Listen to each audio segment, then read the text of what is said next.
Yo yo yo, salut les turfeuses, salut les turfeurs, bienvenue pour un nouveau pronostic de Benoît Retien. Ok, place au pronostic du quintet du mardi 2 mai, direction Compiègne pour le prix à Benjamin Boutin. Plat 2800 mètres, 15 partants car le 16 est non partant. Réunion 1, course 8, indice de confiance 1 sur 5. Petit retour sur le quintet du dimanche 30 avril, il y a eu du trouble fait à l'arrivée. Et cette vidéo, je la tourne avant l'arrivée du quintet de ce lundi et je reviendrai dessus à demain. Ok, c'est parti, on commence le pronostic et on commence avec le numéro 1, Mike Charming Prince. Et on écoute l'entraîneur Jérôme Andreu. Mike Charming Prince a montré qu'il restait compétitif malgré sa pénalisation et une distance plus longue de 300 mètres que lors de sa sortie précédente. Il est toujours aussi bien, une confirmation de sa part est attendue, d'autant qu'il est très polyvalent quant à l'état du terrain. Eh bien, ce numéro 1, bien connu d'ailleurs par tous les quintéistes, enfin bref, par tout le monde, ce numéro 1, My Charming Prince, me plaît beaucoup. C'est d'ailleurs mon préféré et je l'ai installé en tête. Ce numéro 1, Okineri. On enchaîne avec le numéro 2, Stallone, et on écoute Hans Albert Blum. Stallone est en bonne forme et la distance lui convient. Cela dit, il a besoin de terrain souple. Si l'état de la piste est à sa convenance, je suis confiant pour une bonne performance. Eh bien, ce numéro 2 aussi, je l'ai gardé, mais en bout de combinaison. Ce numéro 2, Nanaï. On passe au numéro 3, Mormona, et on écoute Paul de Chevigny. Mormona est bien, même s'il montait de catégorie pour sa rentrée, je m'attendais à mieux. Le matin, tout est ok, j'espère que cette réapparition était un jour sans. Je suis conscient qu'il affectionne le terrain lourd, mais il a aussi des bonnes performances en bon terrain. Ici, j'en espère un meilleur comportement, même si je suis un peu dans l'expectative. Jugé sur ce qu'il a fait de mieux, il peut se placer. Il nous met un petit peu le doute, ce numéro 3. Bon, maintenant, je ne l'ai pas retenu. Après, question de feeling, on ne peut pas tous les mettre de toute façon. Du coup, ce numéro 3, c'est quand même lui le chef et le capitaine de ma petite liste des possibles troubles faits. Attention, ce numéro 3, Kiken. On enchaîne avec le numéro 4, la fille du Sud, et on écoute Philippe Decouze. La fille du Sud a couru en progrès par rapport à sa première course pour moi. Le matin, elle me paraît au mieux actuellement. Baissée sur l'échelle des valeurs, je trouve que c'est l'occasion de revenir s'essayer dans un handicap. De plus, elle a déjà très bien fait sur le parcours qui nous intéresse. J'en escompte une bonne performance. Eh bien, ce numéro 4, c'est un regret, c'est mon deuxième cheval de complément en cas de non partant. Attention, ce numéro 4, Idomenoko Kai. On enchaîne avec le numéro 5, Pique-Nique Royal, et on écoute Nicolas Perret. Pique-Nique Royal donne toujours le meilleur et nous fait plaisir. Maintenant, on a pu s'apercevoir que c'était dur pour lui de rivaliser pour le succès sur 2000 mètres. Dernièrement, il nous a prouvé qu'il pouvait être rallongé. On allonge encore le tiers ce mardi. Ce sera un vrai test, mais je pense qu'il peut tenir cette nouvelle distance. Si tel est le cas, il faudra compter avec lui. Eh bien, ce numéro 5 fait partie de mes préférés. Je l'ai gardé très haut en deuxième position. Ce numéro 5, Watashi no Nibame no Okiniri.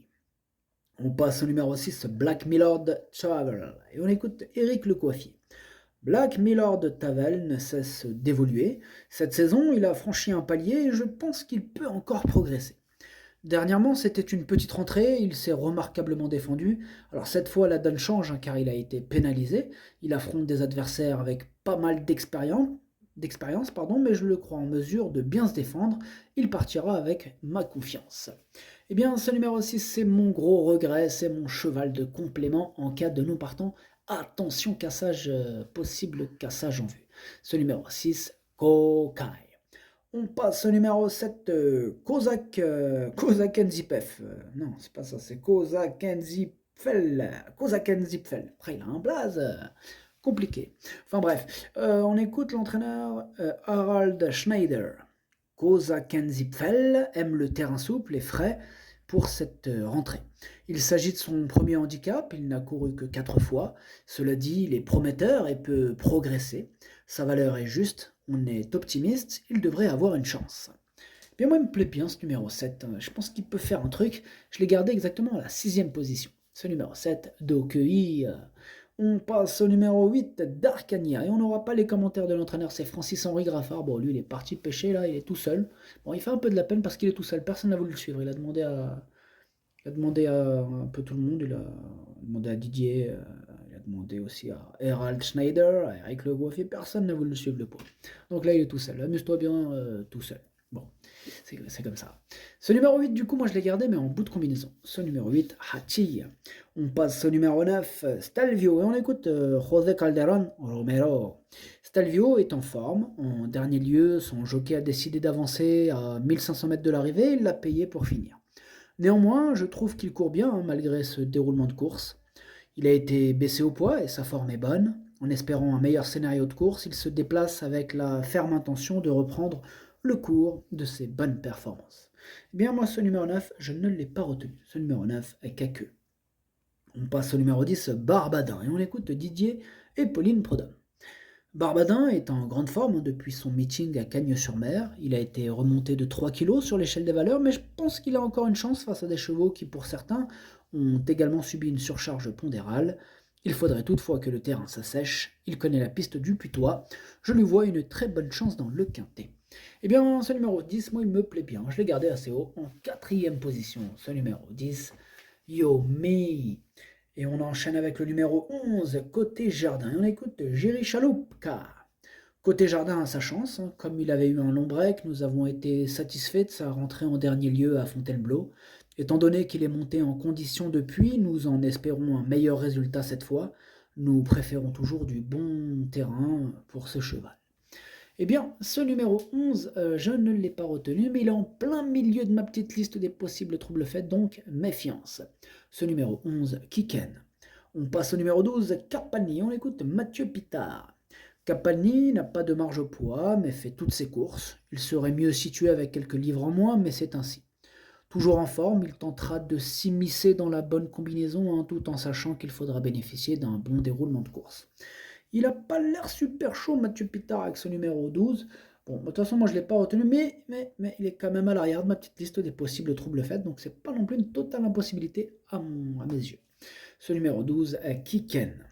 On passe au numéro 13, Alcuin, et on écoute mademoiselle Karina Fay. Alcuin passe un test, hein. Comme il s'agit d'un nouveau pensionnaire, cette sortie va me permettre de faire connaissance avec lui en compétition. Sa dernière prestation est propre, sans plus. J'ai besoin de le voir courir, hein, pour mieux juger de ses compétences actuelles afin d'orienter la suite de sa carrière. D'ailleurs, j'aurais préféré qu'il soit dans la seconde épreuve. Bon, moi, ce numéro 13, je ne l'ai pas retenu. Ce numéro 13 est Caqueux. On enchaîne avec le numéro 14, Morisot, et on écoute Paul de Chevigny. Morisot n'a jamais pu trouver le passage dans la phase finale et a terminé avec d'évidentes ressources dernièrement. Elle n'a plus à prouver sa compétitivité en 33 de valeur et peut remporter une épreuve de la sorte. Cette fois, on rallonge un peu, mais cela ne devrait pas la déranger. Avec un parcours sans encombre, j'espère la voir lutter pour les premières places. Eh bien, ce numéro 14, il fait partie de mes préférés. Je l'ai gardé très haut, en 3e position. Ce numéro 14, Daisane. Et on termine avec le numéro 15, hein, car le 16 est non partant. Donc du coup, le 15, c'est la Templière. On écoute Michael Delzangle. La Templière n'a pas mal couru la dernière fois, mais victime de son très mauvais numéro dans les stalles de départ, elle a fait tous les extérieurs. Avec un meilleur parcours, elle est capable de mieux faire. Elle apprécie beaucoup le terrain souple et a sa chance avec son petit poids. Eh bien, ce numéro 15, du coup, il me plaît bien. Moi, je l'ai gardé en 5e position. Ce numéro 15, Doi. Le pronostic, ça donne As, 5, 14, 10, 15, 7, 2, 8. Merci d'avoir suivi cette vidéo. N'hésitez pas à mettre un pouce bleu si la vidéo vous a plu. Pour accéder à tous mes tickets pour la course du Quintet, rendez-vous directement en description de la vidéo. À jouer avec modération. Bonne chance. Chopez-le-moi. Ciao.